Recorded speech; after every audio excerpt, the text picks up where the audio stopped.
Bonjour, bienvenue à toi aujourd'hui.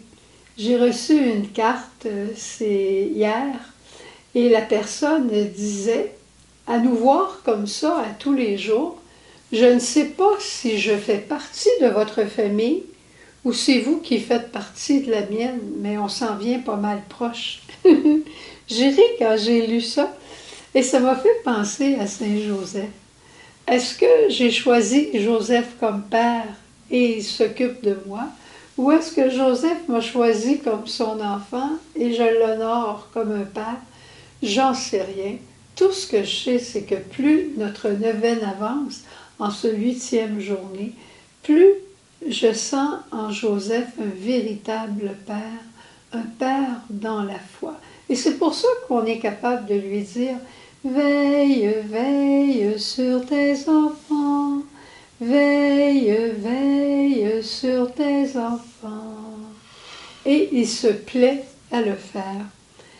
Cette 8e journée, dans le document du pape François, s'appelle « Père dans l'ombre ».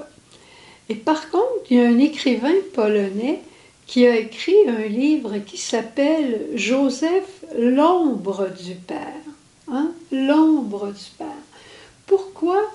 Parce que Joseph fait exactement ce que le Père. Tu peux t'imaginer quand le Père a vu son fils venir sur la terre, comment il le regarde, comment il le suit, comment il le protège.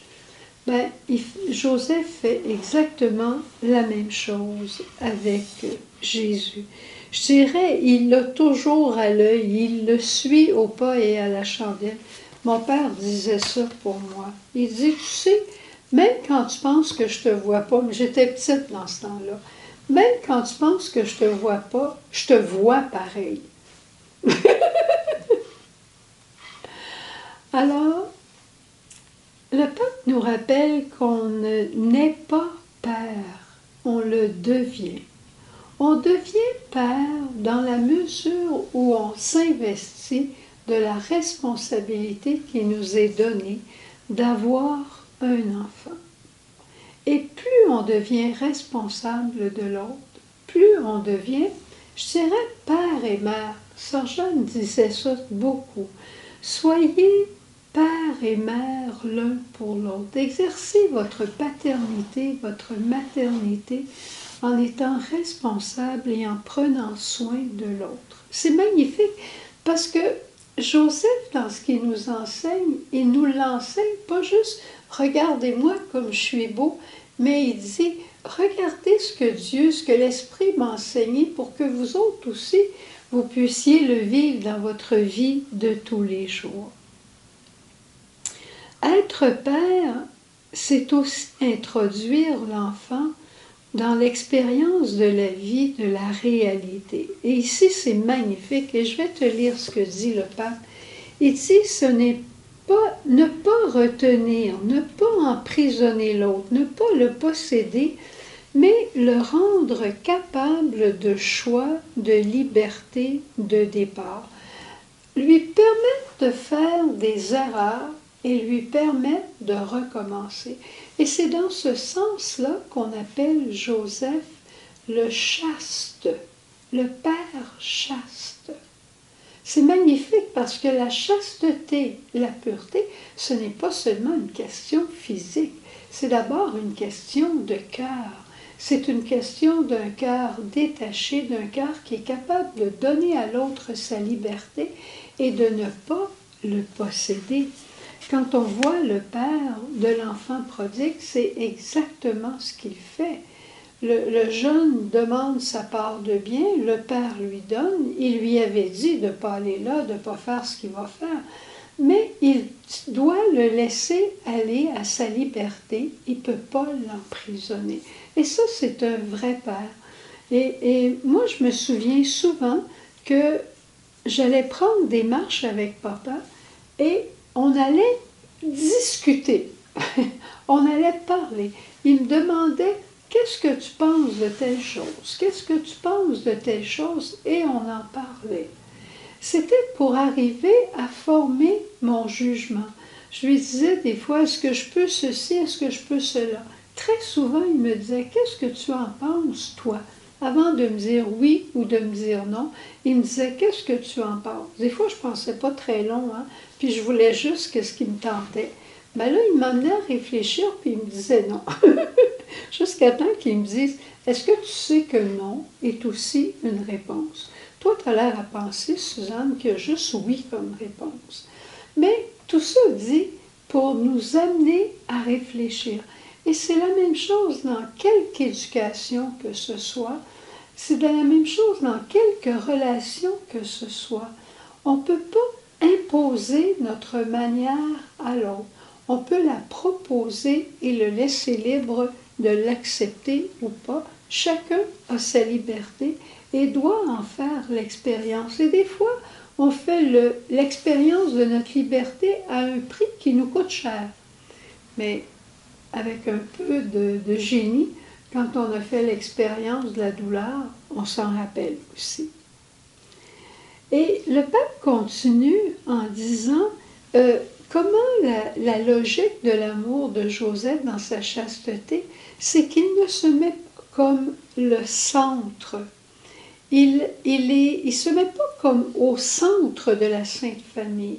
Il est là pour soutenir Jésus, pour lui apprendre des choses. Il est là pour protéger la Vierge Marie, pour protéger la Vierge Marie et l'enfant quand ils sont plus jeunes.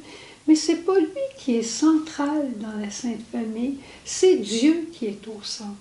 Et lui, il a à protéger Dieu, je dirais. Il a à être responsable de ceux que Dieu lui a confiés.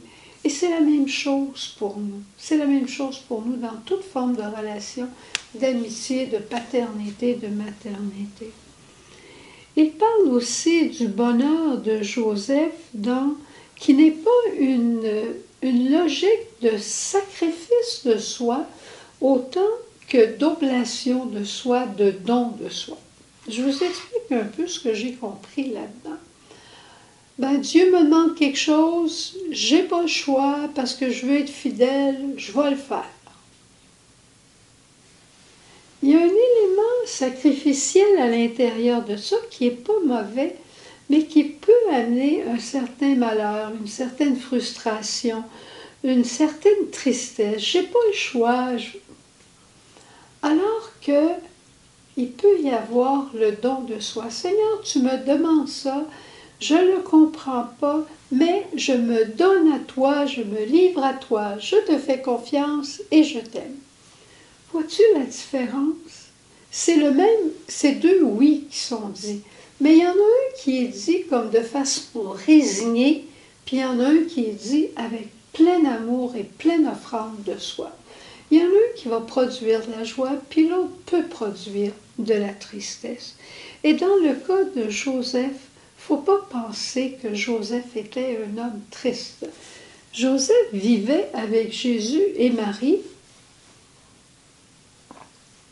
souvent dans l'adversité extérieure, dans l'exigence de la vie qu'on vit tous, mais au fond, c'était un homme heureux, un homme qui répondait et qui avait lui-même la liberté. Il faut être libre soi-même pour être capable de laisser les autres devant nous libres. Sinon, on est toujours en train de s'imposer. Alors, continuons de demander à Joseph de vivre, je dirais, en quelque part dans ses pas. Je trouve que c'est tellement beau ce qu'il nous enseigne aujourd'hui. Être responsables les uns des autres, vivre dans cette responsabilité du don de soi pour qu'il soit heureux, mais sans aller s'imposer, sans aller leur imposer notre manière de faire, comme des fois des parents disent, ben moi j'aurais voulu être médecin, j'ai pas pu être médecin, toi tu vas être médecin. Moi je suis médecin, toi tu vas être médecin. C'est pas ça, peut-être que votre enfant il va être un artiste. Ça n'a rien à voir, hein? Vous êtes son père, mais cet enfant-là, il a son bagage génétique, il a son identité, il a sa personnalité. Il va falloir à un moment donné, après l'avoir aidé, que vous vous effaciez, que vous soyez dans l'ombre pour le laisser lui grandir. Et c'est ça que Jean-Baptiste va dire, il faut que je diminue pour que l'autre grandisse. Ça fait toujours partie, c'est toutes les mêmes relations qui se vivent à l'état pur, à l'état chaste.